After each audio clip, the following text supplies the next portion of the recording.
ભારત માતા કી જેમનાથી સ્વાગત રહી ગયું હોય એ મને મળી ગયા બરાબર છે. હવે ત્યાં ઉભા રહી જાઓ શાંતિથી.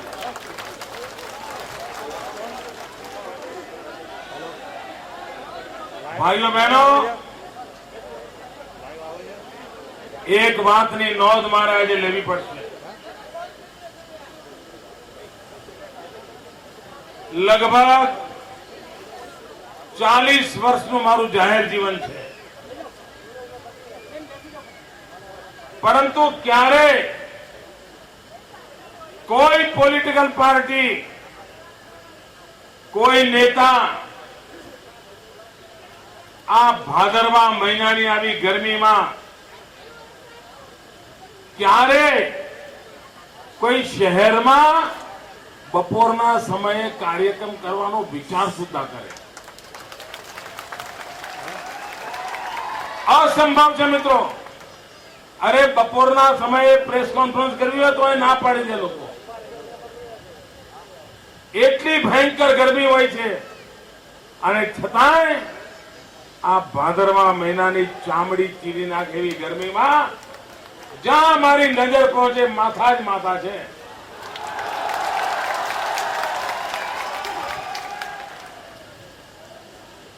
ભાઈઓ બહેનો, આવો અદભુત નજારો, અને એ પણ હજી ચૂંટણીના 2.5 મહિના બાકી છે,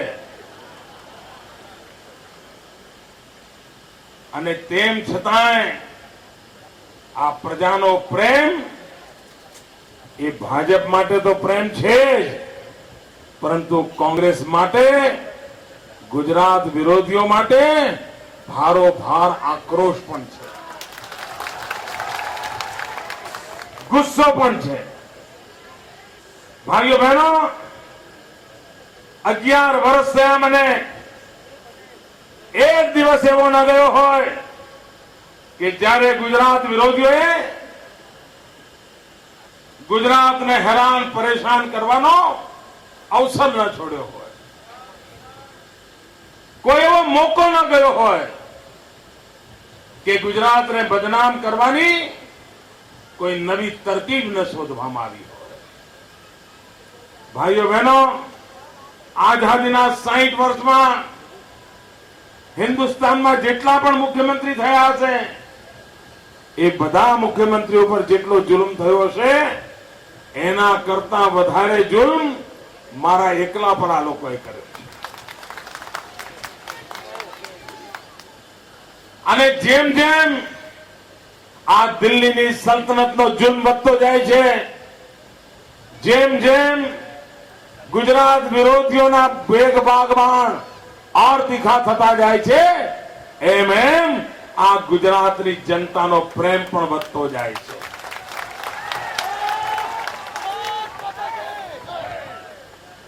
ભાઈઓ બહેનો, આપનો આ પ્રેમ, હું આપનો ઋણી છું ભાઈઓ. અને આ બધા લોકો તડકામાં તકી રહ્યા છે. ઠેક છદી હું જોઉં છું, બધા તડકામાં તકી રહ્યા છે. દોસ્તો, આ તમારું તડકામાં જે તપ છે ને, હું આ તમારું તપ એળે નહીં જવા દઉં.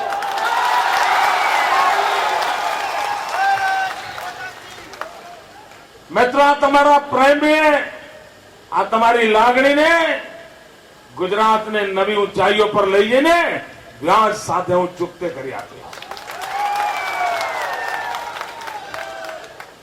ભાઈઓ બહેનો, 8 વર્ષ થયા દિલ્હીમાં કોંગ્રેસની સરકાર છે. 8 વર્ષ થયા. 8 વર્ષમાં કોઈ સારા સમાચાર સાંભળ્યા છે? ના ના, 8 વર્ષમાં દિલ્હીથી કોઈ સારા સમાચાર સાંભળવા મળ્યા? ભાઈ, રોજ દિલ્હીથી કયા સમાચાર આવે છે? દિલ્હીથી શું સમાચારો આવે છે? કૌભાંડો, ભ્રષ્ટાચાર, સગાવાદ, ભાઈ ભતીજાવાદ, એ જ આવે છે ને? એ જ આવે છે ને? ભાઈઓ બહેનો, શું ગુજરાતને આપણે દિશામાં લઈ જવું છે? ગુજરાતને દિશામાં લઈ જવાય? ખોખારીને બોલો ભાઈઓ. ના ના, ગુજરાતને આ દિશામાં લઈ જવાય? આ ભ્રષ્ટાચારનો માર્ગ ગુજરાતને મંજૂર છે? આ કૌભાંડોની દિશા ગુજરાતને મંજૂર છે?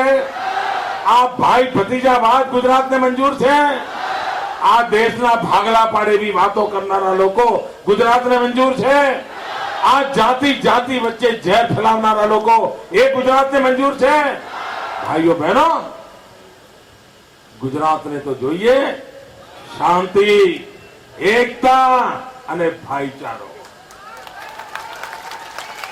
ભાઈઓ બહેનો, એક જમાનો કેવો હતો?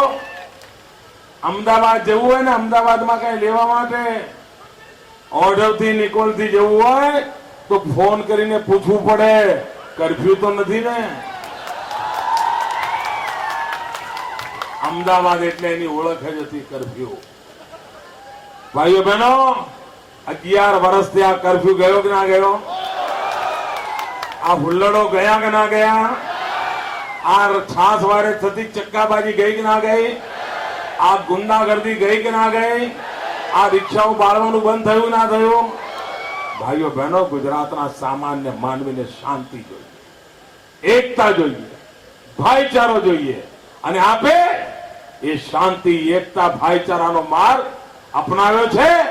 અને એ છે આપણો દિશા, એ છે આપણો રસ્તો, અને એ દિશાને આપણે સમર્થન કર્યું છે. ગુજરાતની આવતીકાલ ઉજળી છે.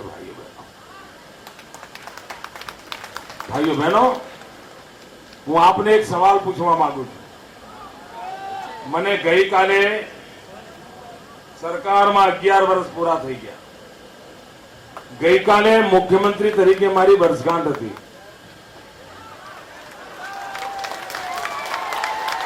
અને વર્ષગાંઠ કેવી રીતે ઉજવાય ખબર છે ને? હે, ભાઈબંધ મિત્રો આવે, ફૂલહાર કરે, પુષ્પગુચ્છ આપે, ચોકલેટ વેચે, મીઠાઈ વેચે, બધું કરે ને. મેં આવું કશું ના કર્યું. મેં આવું કાંઈ ના કર્યું. હું ગયો તો ઉચ્છલ નિજરના જંગલોમાં આદિવાસીઓ પાસે 11 વર્ષ પૂરા થઈને 12મા વર્ષની ઉજવણી કરવી હોય, એ ઉજવણી કરવાને બદલે આ એવો મુખ્યમંત્રી છે કે જે કાલે આખો દિવસ આદિવાસીઓની વચ્ચે રઝળતો હતો. આજે જયારે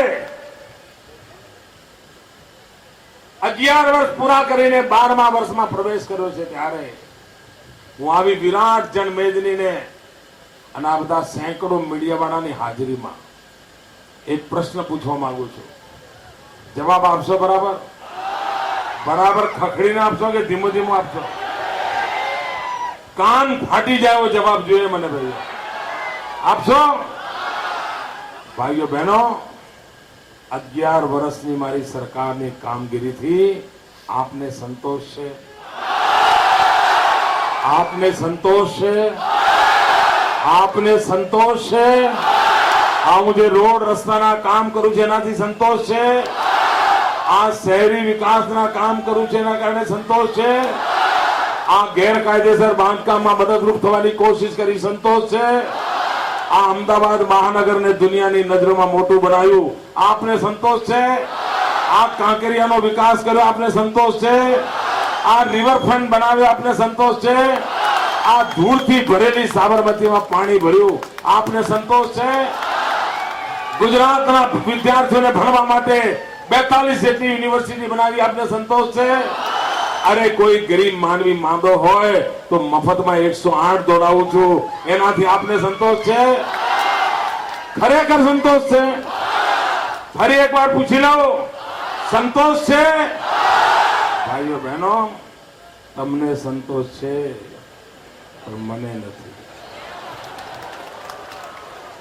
તમને છે પણ મને નથી. એ કેમનું કારણ કહું છું તમને. હા દોસ્ત, હું કહું છું, જવાબ આપું છું. મને સંતોષ એટલા માટે નથી કે આ જે કામથી તમને આટલો બધો આનંદ થાય છે ને, તમને ખુશી થાય છે, એ તો મેં 50 વર્ષના કોંગ્રેસના ખાડા પૂર્યા છે. આ બધું જે કર્યું છે એ તો મેં 50 વર્ષના કોંગ્રેસના પાપ ધોવામાં મારા 11 વર્ષ ગયા છે. હજુ તો મારા સપનાનું ગુજરાત બનાવવાનું બાકી છે.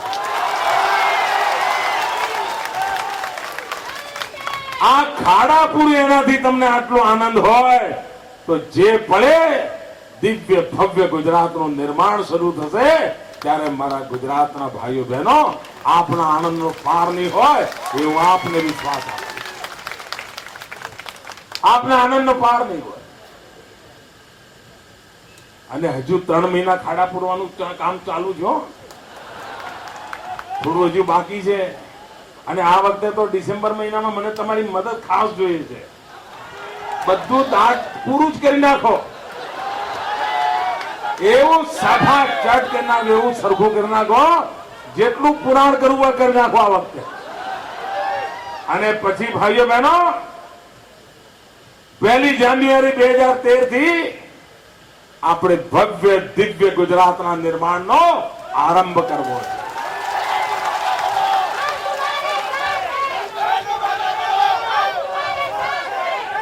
હમણાં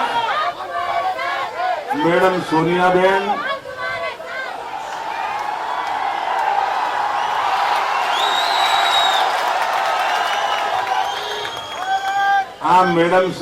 રાજકોટ આવ્યા હતા અને એમ કહેતા હતા કે ગુજરાતમાં વિકાસ થયો જ નથી. ભાઈ તમને સાચું લાગે છે? ના, તમને સાચું લાગે છે? આ લોકો કોંગ્રેસના પ્રમુખને ગેરમાર્ગે નથી દોરતા. પાછું બીજું એમણે એક ફણગો ફોડ્યો. મેડમે એમ કહ્યું કે ગુજરાતમાં જે કંઈ થયું છે એ તો બધું કોંગ્રેસે કર્યું છે. તમને સાચું લાગે છે? કોઈનાય ગળે ઉતરે છે? ભાઈ કોઈનાય ગળે ઉતરે છે? મને તો ડર છે સોનિયાબેન હવે આવશે ને તેમ કહેશે ये जो अहमदाबाद शहर है ना, ये जो अहमदाबाद शहर है ना, वो अहमद भाई ने बसाया है. आ सोनिया बहन आવું કે છે? ભાઈઓ બહેનો એમને ખબર સુદ્ધા નથી કે આ 6 કરોડ ગુજરાતીઓનો પરિશ્રમ છે જેના કારણે મારું આ ગુજરાત બન્યું છે. ભાઈઓ બહેનો, મેડમ સોનિયાબેને એક બીજી વાત કરી. આ બધા જૂઠું કેવું બોલે છે એના નમૂના બતાવું. નમૂના અને કેવા કેવા લોકોને ગેરમાર્ગે દોરે છે અને ફરફરિયા વેચે. ફરફરિયા તમને વચન આપે ઘેર આપવાનું અને ગેસનો બાટલો પડાવી લે. ના, ગેસનો બાટલો પડાવી. સોનિયાબેને કહ્યું કે કોંગ્રેસના મુખ્યમંત્રીઓ 6 બાટલા ઉપર 3 બાટલા વધારાના આપવાના છે તો મોદી કેમ નથી આપતા? મેડમ સોનિયાજી, આ તમને તો સમજણ નથી થતી. આ ગુજરાત ક્યાં ચાલે છે આ તમારા સલાહકારો તમને સાચી માહિતી નથી આપતા. એમાં ને એમાં તમે ભેખાડે ભરાઈ જઈને ગોટાળા કરો છો. આ તમે તો 3 બાટલાનું ગાણું ગાઓ છો. આ મોદીએ તો 3.5 કરોડ બાટલા આપવાની યોજના કરી છે. 3.5 કરોડ. 3 બાટલા નહીં, 3.5 કરોડ. ભાઈઓ બહેનો, આ દિલ્હી સરકાર કેવી ગુજરાત વિરોધી છે એનું ઉદાહરણ આપવું. અમદાવાદમાં ઘણા વિસ્તારોમાં ઘરોમાં ગેસ આવી ગયો છે. પાઇપલાઇન થી ગેસ આવી ગયો છે. જરા ખોખારીને બોલો ને, બધા દિલ્હીથી આવેલા પત્રકારો ખબર પડે. ભાઈ ઘરોમાં ગેસ આવી ગયો છે. હવે તમારે બાટલા લાવવા પડે છે. બાટલા કરતા ગેસ સસ્તો પડે છે. આ બધાને ખબર પડવી જોઈએ ને. નહીં તો સોનિયાબેન જિંદાબાદ ચાલ્યા કરે. ભાઈઓ બહેનો, આ મેડમ સોનિયાજીને ખબર નથી ગુજરાતની વિકાસની યાત્રા ક્યાં ચાલી રહી છે. આ ગુજરાત દેશમાં એક જ રાજ્ય એવું છે કે જેણે 10,000 કરોડ રૂપિયા ખર્ચીને 2200 કિલોમીટર લાંબી ગેસની પાઇપલાઇન નાખેલી છે. 2200 કિલોમીટર. અને પાઇપલાઇન, મુખ્ય પાઇપલાઇન માંથી ગામ સુધીની બીજી પાઇપલાઇન, ગામથી મોહલ્લા સુધી, પછી એના કરતા નાની પાઇપલાઇન, મોહલ્લાથી સોસાયટી સુધી નાની પાઇપલાઇન અને સોસાયટીથી ઘરમાં જનારી નાની પાઇપલાઇન, આવી 4 પ્રકારની પાઇપલાઇનો કરીને ગુજરાતમાં આખો પથારો કર્યો છે. મેડમ સોનિયાજી, તમારા કોંગ્રેસના મુખ્યમંત્રીઓ તો સમજણ સુધા નહીં પડતી હોય.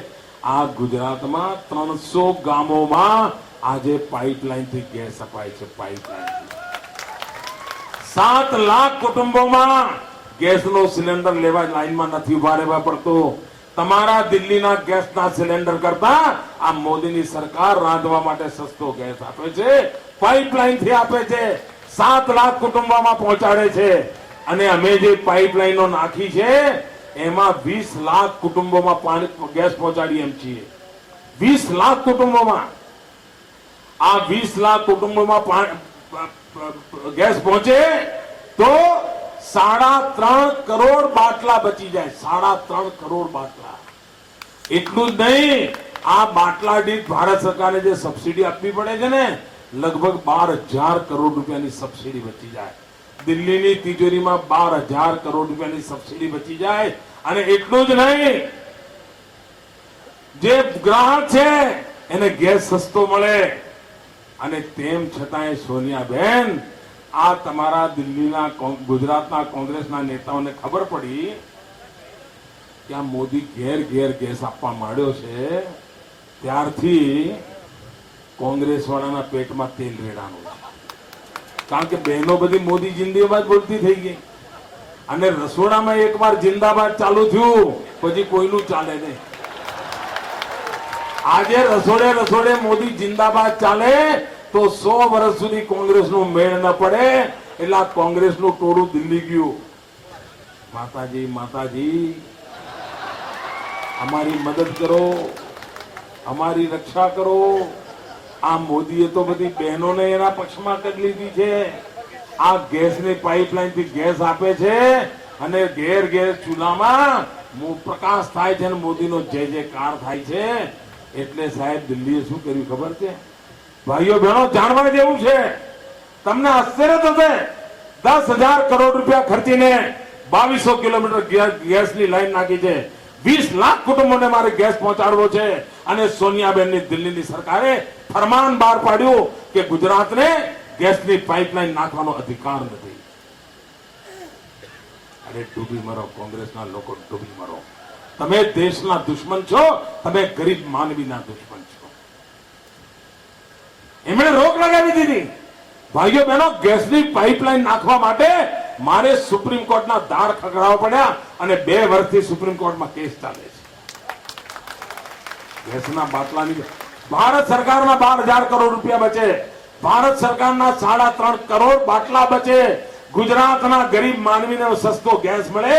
આ બધું એમને પસંદ નથી, કારણ એમની કટકી બંધ થઈ જાય છે.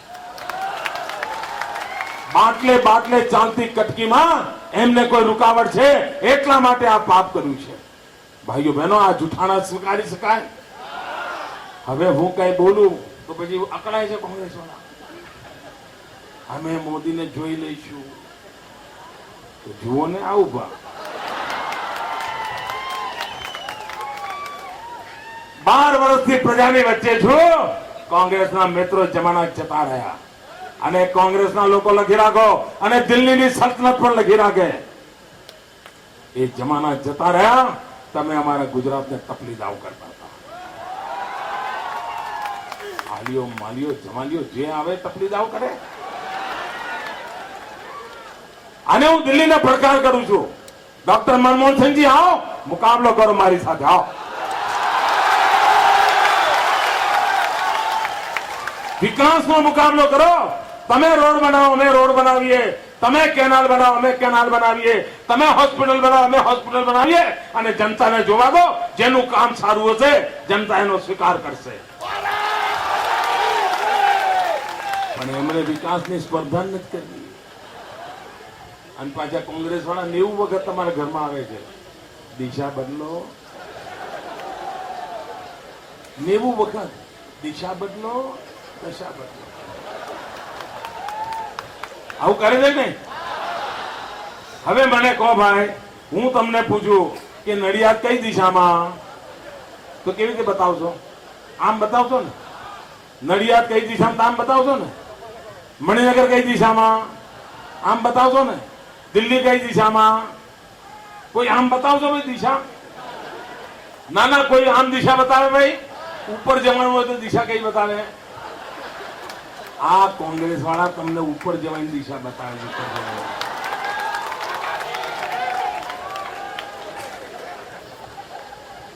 આપણી હમણાં ટીવી પર જાહેરાત આવી,